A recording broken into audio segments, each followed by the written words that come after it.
Alô, comunidade das redes sociais! Mais uma vez aqui para tratarmos de mais um tema.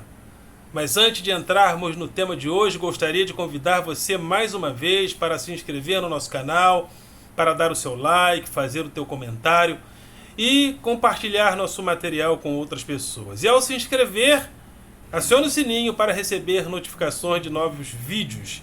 E não deixem de dar like, porque é o like de vocês que faz com que os nossos vídeos subam na plataforma do YouTube. E também compartilhe com as outras pessoas o nosso vídeo. Sobretudo se você entende que a classe dos professores precisam ter voz dentro do debate público. E debate público também hoje está sendo feito através das redes sociais. Então você aí que é professorinha da creche, não pense que você é uma pseudo-intelectual, como muitas vezes as pessoas querem nos tratar. As pessoas querem tratar a gente como pseudo-intelectual, querem tratar a gente como o chato da greve. Não, nós somos professores, fazemos a mediação entre a cultura formal e essa grande multidão que acessa ao ensino básico, sobretudo a escola pública. Então não somos o chato da greve, não. E esse canal também tem o objetivo de combater o pensamento binário nas redes sociais. Aquele pensamento binário que só consegue enxergar ali e aqui e ali, e não vê mais nada pela frente. Então, se estamos diante de uma pandemia mundial, precisamos lutar não para combater a pandemia em si, mas temos que combater o Dória. O problema é o Dória, não é a pandemia. O problema é o Bolsonaro, não é a pandemia. É claro que o Bolsonaro, ele é hoje um agente deste vírus. Ele é o grande responsável e é genocida, sim. É um grande genocida, sim. Porque a atuação dele politicamente tem sido feita no sentido de propagar o vírus. Ele é um agente do vírus. Ele é o bolsovírus. Mas, às vezes, as pessoas acham que a luta contra o vírus é uma luta contra o cara da política que eu não gosto. É o meu vizinho que gosta do Dória e eu não gosto do meu vizinho, então eu vou usar essa minha antipatia contra o meu vizinho que não gosta do Dória, que gosta do Dória, para combater o vírus. Então, é uma maneira errada que a gente está usando, mas quem faz isso também é o pensamento binário, né? Se não está comigo, então é Dória, é o Dória. O Dória quer a vacina é chinesa, então sou contra o Dória. Então as pessoas ficam nesse pensamento binário, às vezes, de entender que elas precisam ter um inimigo para chamar de seu para atuar politicamente com coerência. Então, vamos dar continuidade a essa nossa luta política, porque o vírus, nós vamos ver hoje, ele não é um vírus que surge na natureza. Ele é um vírus político. Mas antes de entrar, eu fiquei de ler um poema de Elie Vasconcelos hoje, mas vou parar de ler o poema do Elie Vasconcelos inteiro. Porque senão você não vai lá no site da Amazon através do Google e não pede o seu livro, Crônicas, Poesias e Heresias de Elie Vasconcelos. E ele escreveu um poema interessante chamado Eu Quero a Cura. Eu vou ler a primeira parte, né? Vai sair no próximo livro dele. Eu não vou ficar lendo os poemas todos, não. Senão você se acostuma e você não vai buscar o teu livro lá na Amazon. O poema diz assim: Eu quero a cura que todo mundo procura, a cura para todo esse vírus em forma de loucura. Gostei, porque talvez um dos grandes associados do vírus é a maneira louca como as pessoas estão lidando com o próprio vírus. E nós vamos ver sobre isso no tema de hoje, que é pandemia ou polidemia. Nós estamos diante de quê? Nós estamos diante de uma pandemia ou estamos diante de uma polidemia? A palavra pandemia, ela tem um prefixo, pan. Pan era um deus da mitologia grega que era visto sempre, segundo o mito, dançando e tocando flauta com as ninfas. Era um deus da natureza que era sempre associado também aos terrores noturnos. Então, quando as pessoas tinham que atravessar vales muito obscuros à noite, esse Deus supostamente amedrontaria as pessoas. Então Pan passou a representar os mistérios da natureza. Então, esse significado parece que está na gente como uma ideia de que a pandemia é uma pandemia natural. É um mistério da natureza. Então quem vai morrer é porque já iria morrer mesmo. É porque é fraco, é velho. Ou seja, nós agimos como se o vírus e os seus efeitos fosse uma coisa natural. Porém, eu não gostaria de chamar este vírus de pandemia. Eu vou reconceituar esta palavra. Nós estamos diante de uma polisdemia. Polis é uma palavra grega que significa cidade, que significa também a organização política das cidades. Então, quando este vírus começou lá naquela cidade chinesa, onde ele começou por causa de problemas no saneamento daquela dinâmica toda, então esse vírus começou a partir de uma organização política, e se nós não nos reorganizarmos política e socialmente, este vírus ele vai matar uma série de pessoas, vai matar mais.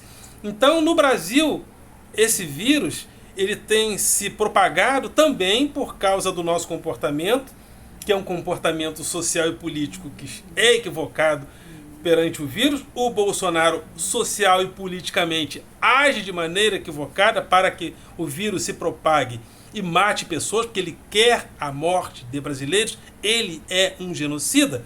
Então, e nós precisamos reorganizar as nossas cidades, porque as nossas cidades se organizam e se urbanizam de maneira equivocada. Não democratizamos ainda sequer o saneamento básico. E como nós não nos mobilizamos ainda social e politicamente para conter qualquer possibilidade de pandemia na sua base urbana, porque as nossas cidades não estão sendo reurbanizadas de uma maneira ordeira para que novas pandemias sejam contidas, então nós não estamos nos organizando politicamente de maneira saudável para conter novas possibilidades de pandemia, porque há especialistas, eu creio, que dizem que novas pandemias virão. Então nós não estamos aproveitando essa oportunidade para fazer isso, para nos organizar politicamente, para conter novas ondas de vírus, até porque não sabemos nem se esse vai ter ondas futuras, mesmo com a vacinação. Mas o Bolsonaro tem agido politicamente de maneira malévola para propagar o vírus. Ele é um verdadeiro bolsovírus. Ele tem feito de maneira malévola aquilo que Rousseau chamava de biopoder e aquilo que é a biopolítica. A biopolítica é a maneira como o Estado, a política, lida com a vida. Porque vida na antiguidade, até a modernidade chegar, vida era a vida comunitária. Era o que os gregos chamavam de vida de zoe, vida. Porém, os gregos chamavam essa vida comunitária de bios, e a vida zoe era a vida do corpo. Só que na nossa concepção de vida da atualidade, vida é a vida biológica, vida é a vida do corpo. E o Estado moderno se organiza para administrar também a qualidade de vida do corpo das pessoas. Por quê? Porque a partir da modernidade nós nos industrializamos, e se as pessoas não tiverem uma saúde física mínima, a produção não ocorre. Então os ministérios da saúde foram sendo formados também com esse objetivo, de organizar o biopoder, de realizar a biopolítica para que as pessoas sejam produtivas. O próprio Banco Itaú já fez um manifesto de que se as pessoas começarem a morrer de maneira acentuada, isso será ruim para a economia, isso será ruim para a recuperação da nossa economia. Isso é o quê? Biopoder. Isso é o quê? Biopolítica. Mas apesar disso tudo, o nosso presidente cresceu nas pesquisas, chegou a 37% de bom e ótimo, o que é ruim, não é bom, porque desde Collor de Mello, a avaliação dele nos 2 primeiros anos de governo é pior, inclusive, que a do Collor, que tinha sido muito ruim, mas ele investe nos 21% de pessoas que são Bolsonaro até debaixo d'água. Esses 21% de pessoas que investem e querem o Bolsonaro até debaixo d'água, se a eleição fosse hoje, o Bolsonaro chegaria no segundo turno. Então, ele investe nessa gente. Ele investe no fanatismo. E ele investe, sobretudo, na ignorância deste fanatismo. Então, percebam que se ele investir no conhecimento, se ele investir no estudo, se ele investir na ciência, ele perde o apoio desses fanáticos. Porque é nesse fanatismo que ele investe. E além desse fanatismo, tem aquilo que eu falei no vídeo de ontem sobre a distopia que foi construída a partir do momento que o PT perdeu credibilidade na sociedade. Porque o PT, ele representava as utopias, as nossas melhores utopias. E logicamente que nas nossas melhores utopias, a qualidade de vida está presente, a ideia de igualdade está presente, o cuidado para com a vida está presente.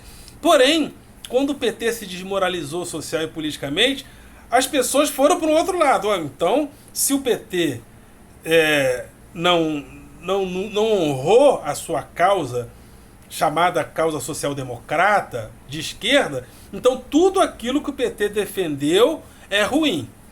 Então, inclusão, cota racial é ruim, é coisa de comunista, porque o PT defendia.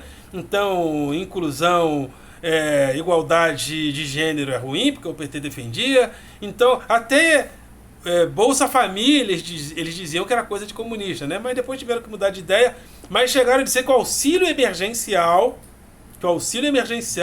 era coisa de comunista. Um desses malucos, desses filhos do Bolsonaro, chegou a falar isso. Mas aí tiveram que abrir mão porque o Congresso aprovou o auxílio emergencial, que está garantindo, inclusive, a ascensão política, a popularidade, um pequeno aumento da popularidade do Bolsonaro entre os mais carentes. Mas estamos diante de uma distopia também. E quando as pessoas estão desesperançadas, aliás, uma das coisas que faz com que o governo Bolsonaro ascenda é a tristeza das pessoas. Eu me lembro que quando as eleições aconteciam no Brasil, né, desde a redemocratização de 88 de 87 para 88 com a Assembleia Nacional Constituinte, que nos deu essa nova Constituição Democrática, que Ulisses Guimarães chamou de Constituição Cidadã, as eleições de 89, que o Collor venceu, o impeachment do Collor, vários processos democráticos, como as eleições de Fernando Henrique, do Lula, eram sempre processos festivos. Estávamos felizes, de uma certa forma, porque estávamos recuperando valores da nossa democracia. Mas, de repente, fomos nos decepcionando, e, de repente, um entristecimento político chegou e nos afetou. E uma figura como o Bolsonaro só aparece e só cresce se nós estivermos tristes. E nós estamos tristes politicamente, decepcionados, machucados. E essa ferida que ainda não foi cicatrizada faz também com que Bolsonaro surja, apareça e que faça uma biopolítica malévola de ascensão de uma pandemia, que na realidade não é pandemia. O nome certo deste fenômeno não é pandemia. Nós estamos vivendo perante uma polidemia. A polidemia é diferente da pandemia pelo seguinte: uma pandemia seria uma doença a aparecer naturalmente na sociedade. Porém, esse vírus, ele aparece aproveitando-se da maneira como nós nos comportamos socialmente.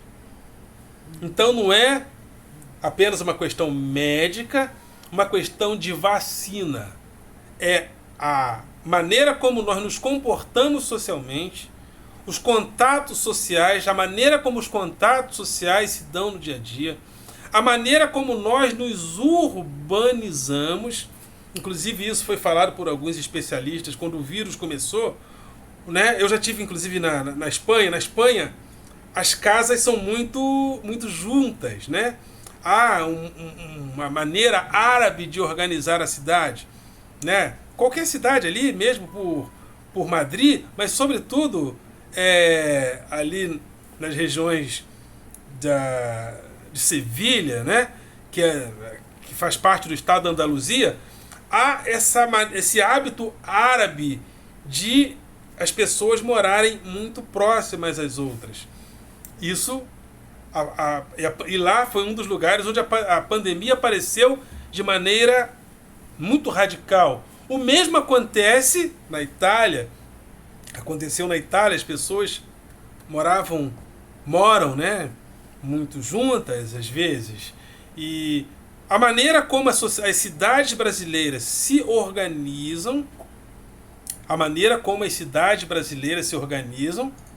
favorece a propagação desse vírus e favorece também que outras pandemias cheguem como polidemias e façam mal às pessoas. Então nós estamos diante de uma situação onde nós temos, além de todas essas questões, um genocida na presidência da República. Um genocida sim, porque ele quer a morte de brasileiros. E a relação do Bolsonaro com a morte é antiga. Bolsonaro falou na década de 90 que ele era a favor da tortura. E até há poucos dias atrás, Bolsonaro fez pronunciamentos do Congresso Nacional defendendo o maior torturador da ditadura e maior porque, inclusive, condenado por tribunais internacionais de direitos humanos. Bolsonaro falou na década de 90 que o Brasil só iria melhorar com uma guerra civil. Falou que queria o fuzilamento de 30 mil brasileiros. E falou que nessa guerra civil que o Brasil precisaria ter para melhorar, se morressem alguns inocentes, azar. Né? Ele já fez assim com a mão. Azar. O mesmo comportamento que está acontecendo agora. Todo mundo morre. Agora, a pergunta: para que existe o Ministério da Saúde?